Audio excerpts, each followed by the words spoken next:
There lived an Igbo man named Nnamdi. He was a gentle soul, honest and hardworking, but life had been harsh to him. Despite being a graduate, opportunities remained as elusive as the evening sun slipping beyond the horizon. To make ends meet, Nnamdi took up menial jobs, laboring under the sweltering sun to feed his wife, Amaka, and their only son, Chukwuma. Life was a daily struggle, but despite the poverty, their home was a haven of happiness and laughter. Nnamdi adored his family. His greatest joy came from watching Amaka sing while she worked and seeing Chukwuma's innocent smile, so wide and unburdened by the world's troubles. Though they could barely afford 1 square meal a day, their hearts were full. Nnamdi often comforted himself, saying, "Better to be poor and happy than rich and miserable." Little did he know that fate would soon test his convictions. One evening, as Nnamdi walked home from a long day of labor, he heard a familiar voice call his name. He turned to see his old university friend, Obiora, stepping out of a sleek black car. Obiora was dressed in clothes so fine they looked as though they were spun from silk.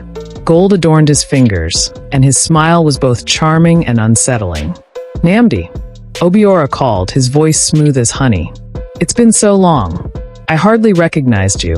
The two friends embraced, exchanging stories about their lives since university.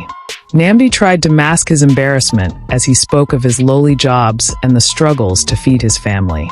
Obiora listened with a kind of pity in his eyes, nodding as if he understood. "You're too good a man to suffer like this, Nnamdi," Obiora said, his gaze intense. "I want to help you. I didn't make it on my own either, you know." Intrigued, Nnamdi asked, "What do you mean?" Obiora leaned in closer, his voice dropping to a whisper. "There are ways, my friend, ways to make money fast. No more menial jobs, no more poverty. You could give Amaka the life she deserves. And little Chukwuma, imagine all you could provide for him." Nnamdi hesitated, torn between a desire to lift his family out of hardship and an unease gnawing at his heart. But Obiora's words, sweet and persuasive, chipped away at his resolve. Several days later, Nnamdi agreed to meet Obiora in a secluded clearing outside the city. There, beneath the shade of ancient trees, Obiora presented Nnamdi with a clay calabash, its surface painted with intricate, mesmerizing designs. "This calabash," Obiora explained, "is the key to your fortune. Keep it hidden where no one will ever find it. If anyone else lays eyes on it, you will lose everything, and worse." Nnamdi felt a shiver creep down his spine. "What do I need to do?" he asked cautiously.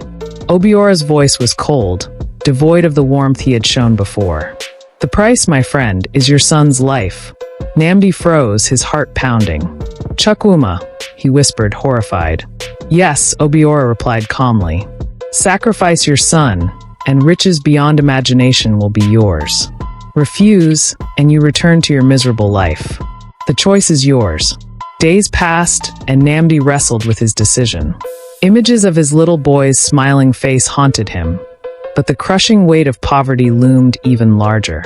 He envisioned a future where Amaka wore fine clothes, where he was respected in the community, where Chukwuma, if he were still alive, would want for nothing.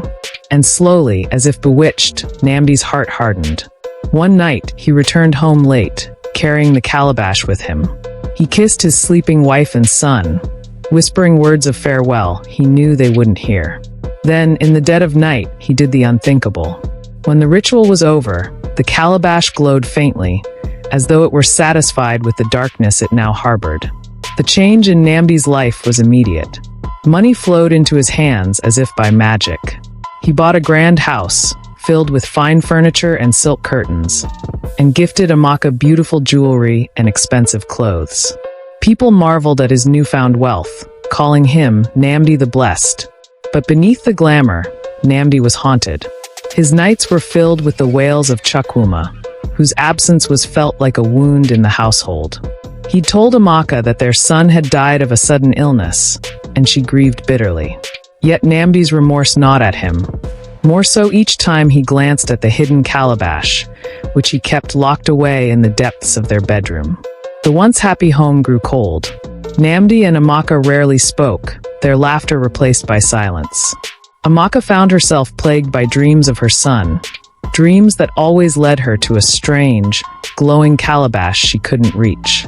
One fateful afternoon, Amaka was cleaning their bedroom when she stumbled upon a locked box under the bed. Curious and feeling strangely drawn to it, she pried the box open. Inside, she found the calabash, its surface covered with mysterious symbols, and a faint glow pulsing beneath its surface. As soon as her eyes fell upon it, the calabash released a terrible energy that spread through the room like wildfire. A bone-chilling scream echoed through the house, and Amaka dropped the calabash in horror. Suddenly, Nnamdi burst into the room, his eyes wide with terror. "No, you shouldn't have looked at it," he screamed. But it was too late. In that moment, a madness descended upon Nnamdi. His mind fractured, unable to bear the weight of his guilt and the betrayal of his secret. He tore at his clothes, muttering incoherently as he stumbled out of the house, laughing and crying in a twisted frenzy. He spoke to himself, often calling out Chukwuma's name, pleading for forgiveness that would never come. His wealth vanished as quickly as it had arrived, and his house, once a place of luxury, became desolate and empty. Amaka, heartbroken and confused, tried to piece together the remnants of her life. She came to realize that the wealth, the sudden change in Nnamdi, and her son's death were all connected. She could not bear to live with the darkness her husband had brought into their lives, so she took what little remained and left the town, carrying only memories of Chukwuma's innocent laughter and Nnamdi's haunting screams. Nnamdi's madness was said to have consumed him until the end of his days, his mind forever trapped in a prison of guilt and regret. And so, in that small city, his name became synonymous with tragedy, a reminder that true wealth is not measured in gold, but in the love and happiness of family.